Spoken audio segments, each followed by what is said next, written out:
The room smelled like hotel soap and rain. Soft morning light filtered through the floor-to-ceiling windows, illuminating the white sheets tangled around two figures on the bed. Ava sat up slowly, her body aching, her heart heavy. She blinked a few times, her breath caught between guilt and confusion. She glanced at the man lying beside her. His face was turned away. His dark hair tousled his chest, rising and falling in a steady rhythm. He was still asleep, completely unaware that she had been watching him for the past 5 minutes. Ava did not know his name. She had not even seen his face properly in the dark the night before. All she remembered was the quiet desperation in his voice, the way his hands had trembled when they touched her, and the strange comfort she found in the chaos of that moment. She climbed out of bed, shivering slightly as her bare feet touched the cold marble floor. Her dress from the night before was crumpled on the chair. She picked it up and slipped it on, not bothering to check her reflection. Her hair was still damp. Her eyes were swollen from crying. On the nightstand, she found a small notepad and a pen. She hesitated. What could she possibly say? That she was sorry, that she did not regret it, that it had meant something. Her hand trembled slightly as she scribbled a few words. I don't know who you are, but thank you for not making me feel like a victim. She tore the page and placed it gently beside his arm. Then she reached for the delicate silver chain around her neck. A gift from her mother long before the accident. She had worn it every day since. She unhooked it and set it next to the note. It felt like leaving a part of herself behind. As she walked to the door, she turned around once more. He had not moved. His arm was still stretched across the sheets, one hand curled into a loose fist. Ava closed her eyes. She did not cry. Last night had not been planned. It had not been romantic, but it had not been cruel either. In a way, it was the most honest moment she had shared with anyone in a long time. She was not running away. Not exactly. She just did not know how to explain to someone that her first time had been with a stranger who looked just as broken as she felt, and that somehow it had made her feel whole for a few fleeting hours. The hallway outside was quiet.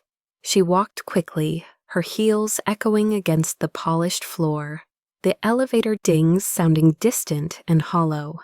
No one looked her way. No one stopped her. The hotel lobby was nearly empty, save for a man reading a newspaper and a concierge checking the front desk. She stepped outside. The morning air hit her like a wall, cold, fresh, real. She looked up at the cloudy sky.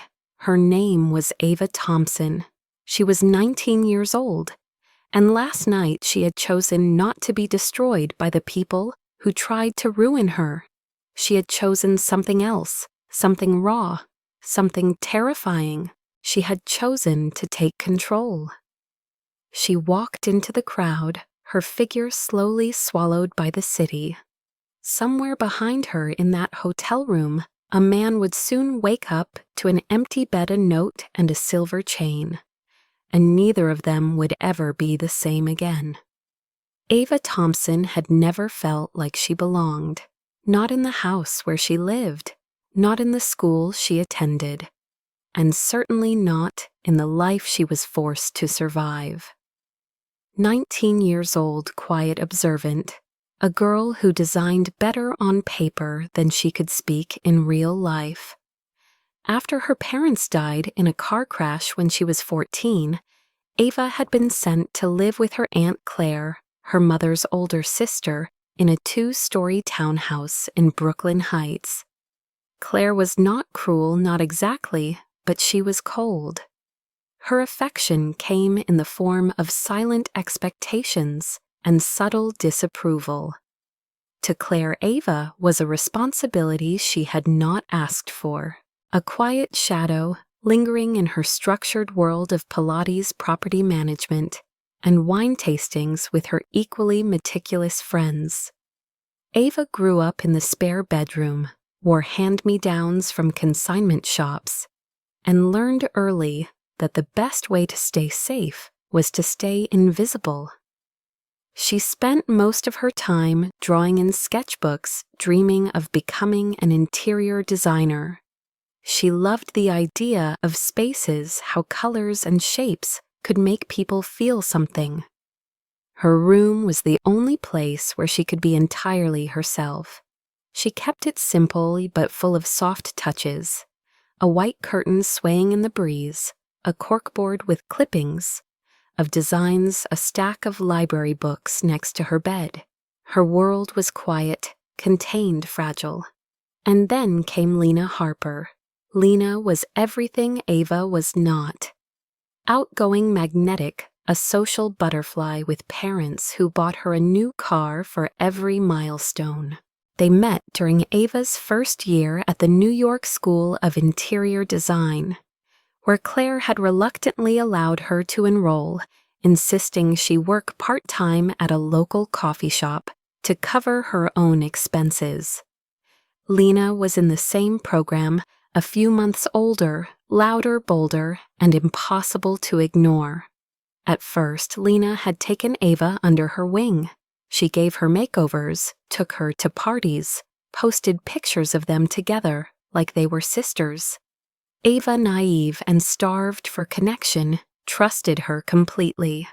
But over time, the smiles turned hollow. The compliments turned sharp. And Lena's eyes held a glint of something that Ava couldn't name until it was too late. Jealousy. Lena's boyfriend Carter had once made the mistake of calling Ava beautiful in a quiet way. He had said it at a party, one drink too deep, not even looking at Ava when he said it. But Lena heard, and Lena never forgot. The week leading up to Ava's 19th birthday, Lena insisted on throwing a party. "You deserve to be spoiled," she said. "We'll do it big. I've got this suite booked at the Midtown Grand. It's going to be unforgettable." Ava had hesitated. She didn't like crowds. She didn't like attention. But she had smiled anyway because she had no one else. She had learned to say yes even when she wanted to say no. That night, the penthouse suite was filled with people Ava barely knew. Loud music, expensive champagne, designer heels clicking on polished floors. Ava stood in the corner, holding a drink Lena had handed her, trying to calm the unease in her chest. She sipped it slowly. Too sweet, then bitter. Her vision started to blur. The room tilted slightly. Laughter echoed louder than it should have. She caught Lena's eyes across the room and saw something chilling in her smile. That was when Ava knew. Something was wrong. Very wrong. She stumbled into the hallway, away from the music, the people, the whispers. Her phone buzzed in her hand, but the screen blurred too much to read. Her legs felt numb. Her heart was racing. Panic set in. She had to get out. Now.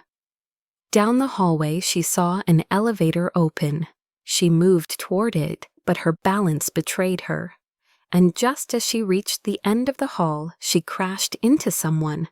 A man. He was falling too. He looked just as out of it as she felt. His hands caught her shoulders, eyes wild, breathing fast. I need a room," he muttered, voice slurred but urgent. Ava recognized something in his eyes, fear, desperation, just like hers. The rest of the night unfolded like a fever dream. She would not remember all the details, only pieces, only the feeling of two broken people trying to reclaim control in the one way they still could, by choosing each other. The room was silent except for their breathing, shallow, unsteady. Ava stood by the bed, her pulse hammering against her throat, unsure if what she was about to do was right or wrong. But nothing about tonight had followed the rules she'd grown up with. Her head still spun from whatever had been in that drink, but her mind, her heart was clear. She was not doing this because she had no choice. She was doing this because she refused to let them win. Because she refused to wake up tomorrow feeling like someone else's mistake. She glanced at the man beside her, the one she had collided with in that hallway. He had slumped to the floor when the door had closed behind them, head in his hands, chest rising and falling erratically. He hadn't looked at her with hunger or aggression. He looked terrified, just like she had felt 5 minutes ago.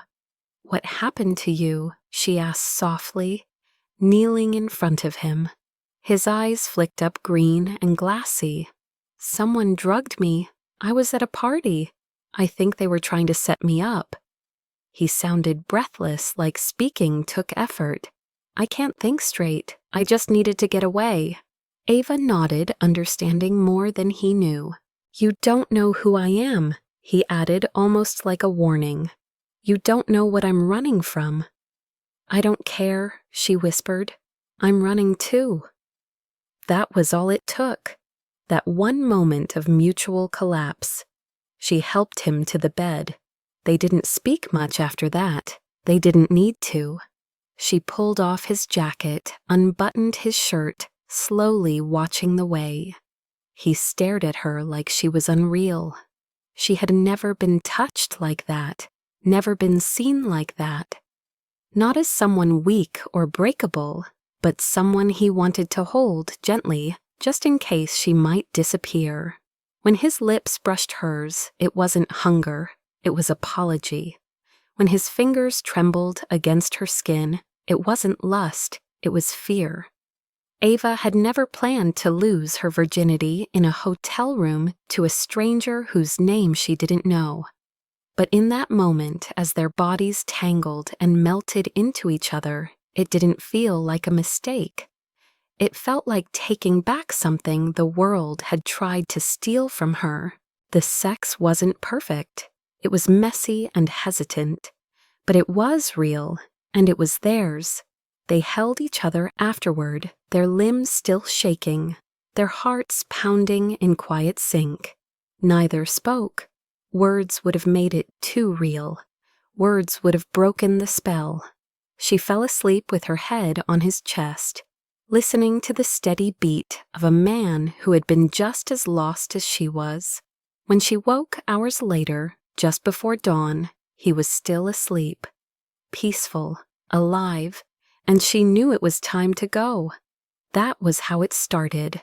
A night born from disaster, a choice made in chaos, and the ache that followed her days after the ache that wasn't pain, but something deeper, something like longing.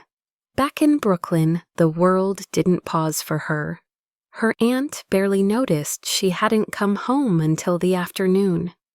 Ava lied, said she had stayed with a friend. Claire didn't press, she never did. That weekend, rumors started swirling on campus. A video from the hotel had leaked. Nothing graphic, just grainy footage of Ava stumbling out of the elevator dress, crooked eyes glassy. Voices whispered, labels followed. Ava the slut, Ava the drunk, Ava the girl who couldn't handle a birthday party. Lena didn't defend her. In fact, Lena wasn't seen for days. When she finally reappeared, she avoided Ava completely. Ava knew then it wasn't just an accident. It had been planned, the drink, the party, the setup, everything. But it didn't matter now. She had made a different choice that night. She hadn't ended up where they wanted her. She had ended up with him, but she didn't know his name, and she didn't know how to find him. And so days passed, then a week, then 2. Her world quieted down, but inside something kept echoing.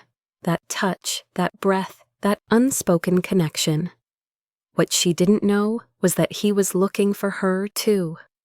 Elias Ward sat in the back seat of a black SUV, eyes locked on a laptop screen as his assistant flipped through surveillance footage. Frame by frame, the hotel, the hallway, the elevator, and then her, grainy, quick, but unmistakably her. "Freeze it," Elias said. The assistant paused the footage. Ava stood at the edge of the frame, hair messy, shoulders tense, dress twisted. She looked straight at the camera for a split second, her eyes wide and glassy. Elias leaned forward. He hadn't imagined her. She was real. "Enhance that frame," he said, "and run it through image-matching software. I need her name." He had no idea why it mattered so much. He'd spent his whole life avoiding attachments, living under the radar, keeping people at a distance. But that night had done something to him. The moment she placed her hands on his face and whispered, "You're safe," something in him had cracked. He had trusted her with his most vulnerable self, and she had trusted him back. It was the purest moment he had known in years, and he wasn't going to let her disappear. Not now. Not when he finally had a reason to stop running. Meanwhile, Ava sat in her room staring at her sketchbook. Her lines were messier than usual, her shading uneven. She couldn't stop thinking about him. Who was he? What was he running from? Why had his eyes looked so haunted? She clutched the empty chain around her neck. It felt wrong not wearing it, but she had left it on purpose, left it with him, as a way of saying, "Remember me." She didn't know if he would, she didn't know if he cared, but in the middle of a world that had used and broken her, he had been gentle, and that was something she would never forget. She closed the sketchbook and looked out the window. Somewhere out there he existed. Maybe he was thinking about her too. Maybe he wasn't. But if fate had brought them together once in the chaos of that night, maybe, just maybe, it would bring them together again. Elias had never meant to attend that party. In fact, his entire life was about avoiding places like that, crowded rooms filled with fake smiles, empty laughter, and people who wanted something from him. But that night was different. His father had passed 6 months earlier, leaving the billion-dollar Ward Tech empire in his hands. Elias, who had built his own name in the shadows of that legacy, wanted nothing more than to disappear quietly. But disappearing wasn't easy when your Uncle Martin Ward had spent years quietly waiting for the perfect moment to steal everything. The party at the Midtown Grand had been set up by Martin's people. Pitched as a casual gathering of investors and influencers, it had all the markings of a social trap. Elias had shown up out of obligation. He had only stayed long enough to confirm what he already suspected. The champagne had tasted off, the music too loud, the people too eager. When he excused himself to use the restroom, he'd started to feel the slow burn in his bloodstream.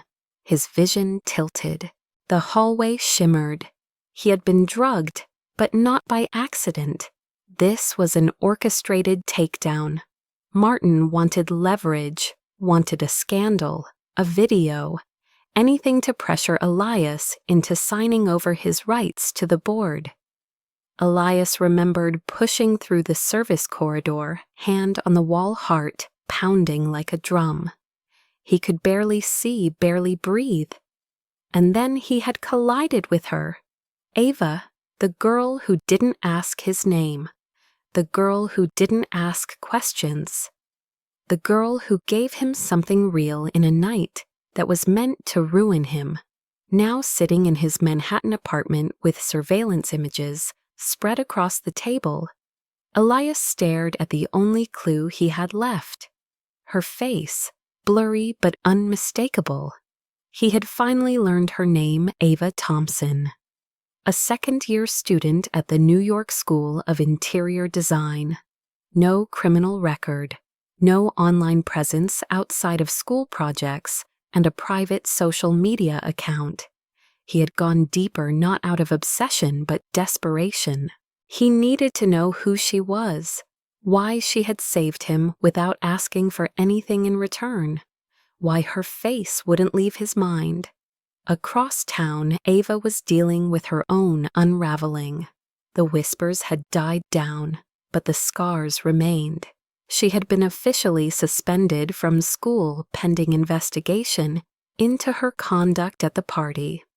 There was no hard evidence, just rumors and fragments of footage. Still, it was enough to damage her reputation. Claire, her aunt, had been furious, not because she believed the rumors, but because the drama had embarrassed her in front of her social circle. Ava had packed a bag and left without a word. She found a temporary room in a women's hostel near the Lower East Side. It was small, noisy, but safe. She took a job waiting tables at a family-owned diner. She worked late nights and slept through the morning. Her sketchbook remained untouched. For the first time in years, she had no vision, no inspiration, just silence. Until one night after her shift, she stepped out into the cold air and saw him, Elias, standing across the street in a dark coat, his hands buried in his pockets, his expression unreadable. Their eyes met. Neither of them moved. Time stopped. Then Ava crossed the street, slowly, cautiously. Her heart thundered in her chest. "You," she said. Elias nodded once. "Me." They stood there inches apart, the sounds of the city fading around them. "How did you find me?" she asked. "I never stopped looking," he replied. "Why?" she whispered. "Because I wasn't supposed to survive that night, but I did. And I think it's because of you." She didn't respond, couldn't. The lump in her throat was too big. Elias took a step closer. "You saved me, and then you disappeared. I've never stopped thinking about you." Ava blinked fast. "You don't know me. I know enough," he said. "I know you gave me something real when everyone else around me was fake. I know you made me feel human again." "It was just one night," she said, voice cracking. "One night that changed everything," he said. "At least for me." She looked away. "My life fell apart after that night." "So did mine," he said. "But maybe it was meant to." She looked back at him then. And for the first time in weeks, she allowed herself to feel something other than fear, hope. He asked if he could walk her home. She said yes. They didn't talk much, just moved in silence side by side, like two people who had been walking toward this moment their entire lives. At the doorstep of the hostel, he turned to her. "I want to see you again," he said. "Not just find you, really see you." Ava hesitated, then nodded. "Okay." Over the next few weeks, they met in quiet corners of the city, parks, libraries, coffee shops, places where no one asked questions. Elias didn't tell her everything at first, just the basics: that he came from a powerful family, that he was in hiding from people who wanted to control his future, that he was tired of pretending. Ava told him about Claire, about Lena, about the night that stole everything and gave her something back at the same time. They didn't rush anything. They took their time, rebuilding trust, rebuilding themselves. But it wasn't just coffee dates and quiet talks. There were nights when they sat so close, their arms touched, and neither of them moved away. Nights when Elias looked at her like she was the only person in the world, and Ava felt herself soften under his gaze. There was a moment one night in his apartment when she reached for his hand and didn't let go. "I'm not afraid of you," she said.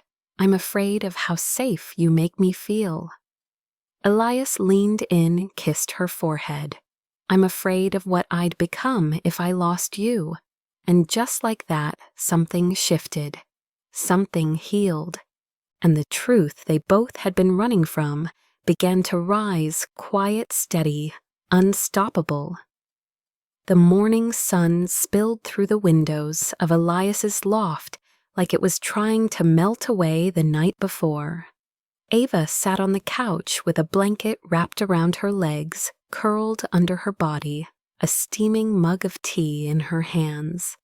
She watched him from across the room as he typed something into his laptop. His expression was focused, jaw-clenched, brows low with tension. She had never seen him like this, sharp, purposeful, carrying the weight of something far bigger than either of them. It had been 3 weeks since they found each other again. 3 weeks of rebuilding, of pretending the world outside didn't exist. But it did, and now it was closing in. "You have to go public, don't you?" she asked quietly. Elias paused, then nodded. "My uncle is preparing to take full control of Ward Tech. He's moving fast, too fast. If I don't show up and challenge him at the next board meeting, he'll win by default. And if you do show up, I'll be walking into a room full of enemies. But it's the only way." Ava stared into her tea. "They'll come after you harder, after us. They already are," he said, closing the laptop and walking over. He sat beside her, not touching her yet, just existing next to her, like he always did, respectful, calm, safe. That night, he said, his voice low when I collapsed in that hallway. "It wasn't just the drugs. It was everything. Years of pretending, of hiding. I was tired, ready to let go. And then you appeared, out of nowhere. You didn't ask for anything. You didn't run. You saved me. You saved me too," she whispered. "In your own way." He reached for her hand. "So we do this together." She nodded slowly, and something in her chest unlocked. Fear still lived there, but hope was louder now. The plan was simple but dangerous. Elias would reveal himself publicly as the rightful CEO, bringing proof of his uncle's misconduct and underhanded deals.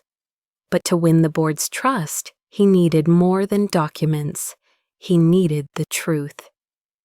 The night before the meeting, Elias brought Ava to his childhood estate outside the city. It was massive glass walls, endless rooms, high ceilings. She wandered the halls slowly, overwhelmed by the contrast to her small world. "This was never home," he said as he showed her around. "It was just a prison with good furniture." They stopped in a quiet library, and Elias poured them each a glass of wine. "Why are you showing me all this?" she asked. "Because I want you to see where I come from, so you'll understand why I chose to leave it all behind." Ava turned to him. "Then why go back now?" He looked at her eyes steady. "Because now I have something worth protecting." He leaned down, kissed her.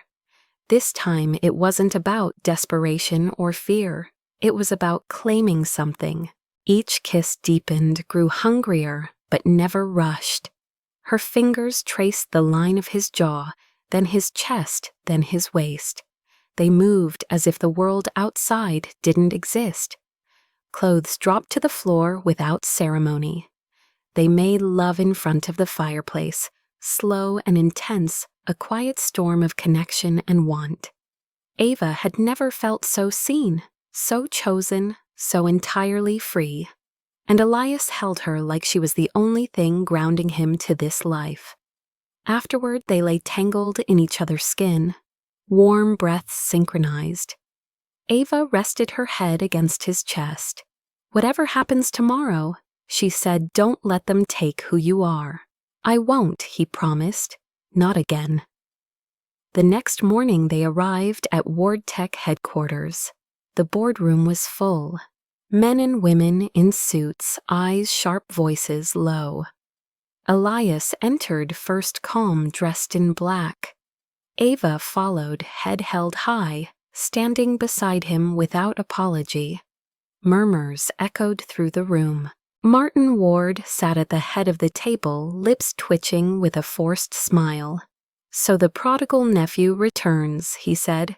With a guest, Elias remained steady with the truth. He laid out his documents, emails, recordings, financial trails. Evidence of embezzlement, blackmail, manipulation.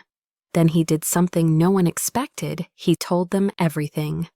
About the party, about the drugs, about the attempt to use his downfall as leverage. He didn't name Ava, didn't need to. She sat beside him untouched by shame, powerful in her silence. "I was almost destroyed by someone I trusted," Elias said. "But I was saved by someone I didn't even know." She reminded me that power doesn't come from fear, it comes from purpose. For a moment the room was still. Then slowly, one by one, the board members nodded. Martin stood up, voice sharp. "This is emotional manipulation, not business." Elias turned to him, calm. "You've spent your life tearing things down to feel powerful. I'm going to spend mine building something real." The vote was unanimous. Elias was reinstated. Martin was removed and escorted out by security. When it was over, Elias turned to Ava. "It's done," he whispered. Ava smiled. "Now what?" "Now we start living." That evening they returned to the loft. Elias lit candles. Ava made tea. They danced slowly in the kitchen to no music at all. "You didn't just save me that night," he said. "You gave me a reason to keep going." She looked up at him, tears in her eyes. "I didn't think I'd ever feel safe again." "You are," he said. "With me you always will be." And in that moment, all the pain, all the fear, all the darkness that had wrapped around them for so long finally let go. The days that followed felt like a dream neither of them wanted to wake up from. Elias had reclaimed his position, but instead of diving back into the cold machine of corporate life, he slowed down.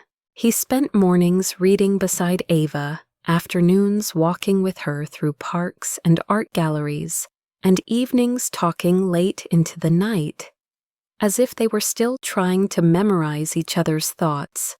For the first time in years, he wasn't surviving, he was living. Ava found herself blooming in the quiet safety of this new life. She started sketching again, not just rooms or furniture, but moments. His hands brushing against hers while pouring coffee. His profile as he read. The way the city lights hit his eyes when he looked at her like she was the only thing that existed. But with happiness came fear. It crept in, slowly, like a fog. She couldn't help but wonder when it would be taken from her, when reality would come knocking. That knock came one rainy afternoon, when she returned to the loft to find Elias pacing phone, in hand, expression tense. He ended the call as soon as he saw her. "What happened?" she asked. "My uncle," he said, jaw tight. "He's suing me for defamation, and he's going after anyone he thinks helped me, including you." Ava's heart dropped. "But I didn't do anything. He doesn't care. It's about revenge, not justice." And it gets worse. He leaked the security footage from the hotel. The night we met, Ava felt like the air had been sucked out of the room. "What footage?" "Just the hallway," he said. "You, me, entering the room together. It's already all over the internet, and people are talking." She didn't ask what they were saying. She already knew. It didn't matter that the truth was different. The world saw what it wanted to see. A billionaire and a mystery girl in a hotel on the night of a scandal. Ava sat down slowly. So what now? We hide again. No, Elias said, kneeling in front of her. We don't hide, not this time. But I need to ask you something, and I need you to be honest. She nodded. Do you want this life with me? Knowing there will be noise and cameras and people who will never believe our story. She looked at him, really looked, at the man who had held her when she was broken. The man who gave her space to be whole. Yes, she said, I want this life with you. A press conference was arranged, a public statement, not just to clear the air, but to take back their narrative. When they stepped onto the stage, the room buzzed with cameras and murmurs. Elias spoke first, calm, direct. Then he passed the microphone to Ava. Her hands shook slightly, but her voice was steady.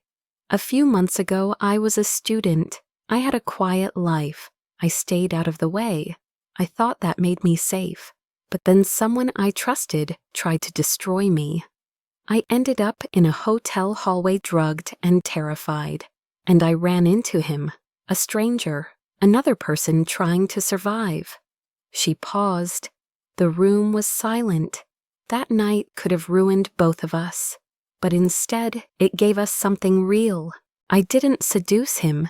He didn't save me. We saved each other. Cameras flashed. Questions were shouted. But she had said what mattered. Afterward, they returned to the loft. The noise of the world was still out there, but it felt farther away now, like it couldn't touch them here. That night, Elias cooked dinner. Ava sat on the counter barefoot, watching him with a smile that didn't fade even when he burned the garlic. Later, as they lay in bed, tangled under soft sheets, Elias looked at her like he had every night since they'd met, with awe. I love you, he said. It was the first time he'd said it out loud. Ava didn't hesitate. I love you too. And she meant it with every part of her. But love, as it turned out, wasn't always enough to protect them. The next day, while Elias was at a meeting, Ava received a visit. Lena, dressed in black sunglasses, pushed into her hair, voice sharp. You really landed on your feet, didn't you? She said, stepping into the lobby like she owned the place. Ava froze. What do you want? Closure, Lena said. You think he chose you because of love? No. It's pity. He felt bad for you. For what I did. You're a charity case, Ava. Ava's hands curled into fists. You tried to ruin me. I succeeded. Lena smirked. And now I want something, money, enough to disappear, or I go public with what really happened. You mean your confession that you drugged me? Set me up, there's no proof, Lena said coolly. Just your word against mine. Elias walked in, then mid-conversation, his face a mask of calm rage. Then let's make it public, he said. Right now, on record. He held up his phone, recording. Lena's face drained of color. You're bluffing. Try me. She turned and fled, heels clicking like gunshots on the tile. Elias looked at Ava. You okay? She nodded, though her hands were still shaking. He wrapped his arms around her. She's not your story anymore. We are. And in that moment, Ava believed him, fully. They couldn't erase the past, but they could choose how it shaped them, together. 1 year later, the city moved like it always had, fast, loud, unpredictable, but inside the sunlit gallery, on the corner of Mercer and Grand, everything was still. Ava stood quietly in the center of the space, surrounded by white walls and framed sketches. Her name was on the entrance glass. Her work lined the walls. But none of that compared to what she felt when she turned and saw him watching her from across the room. Elias, in a dark suit with no tie hands in his pockets, a proud smile tugging at his lips. He crossed the floor slowly every step, echoing memories that stretched back, to a hotel hallway, a whispered promise, and a life neither of them had expected to find. "You really did it," he said softly, stopping in front of her. "We really did it." She corrected her eyes full of gratitude. She remembered the Ava from that night, afraid, alone, wounded in ways she couldn't name. She looked nothing like the woman standing here now, strong, steady, loved. After the press conference, they had faced waves of media storms, online, rumors, even threats. But through it all, they chose each other, again and again.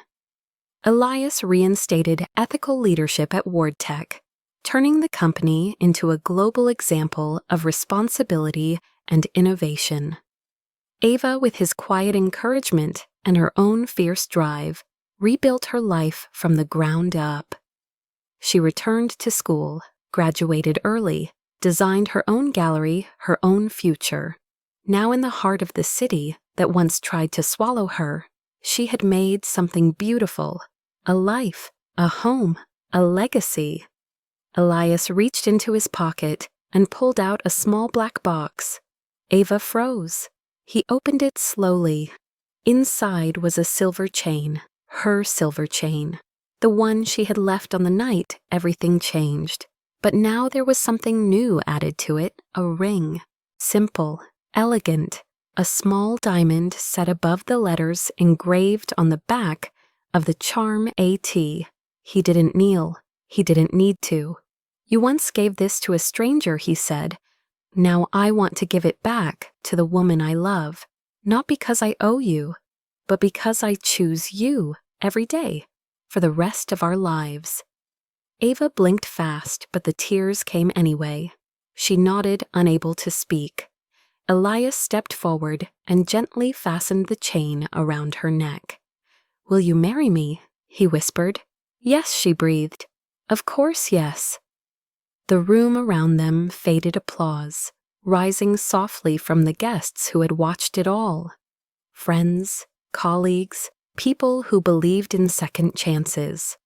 Later that night, long after the gallery had emptied and the stars took their place in the sky, Ava stood on the rooftop with Elias beside her. They looked out over the city, hand in hand, not needing words. "You know," she said quietly, "if that night had gone the way they planned, I wouldn't be standing here." "Me neither," he replied. "I think we were meant to fall into each other." "Fall," she echoed, smiling. "And rise again." He kissed her temple, together, because in the end their story wasn't about scandal or money or revenge. It was about choice, about two broken people who refused to stay broken, about finding love not despite the chaos, but because of it. And somewhere deep inside that hotel room where it all began, the ghosts of who they used to be had finally been replaced by the truth of who they had become. Not victims, not mistakes, but survivors, lovers, soulmates. And that made all the difference.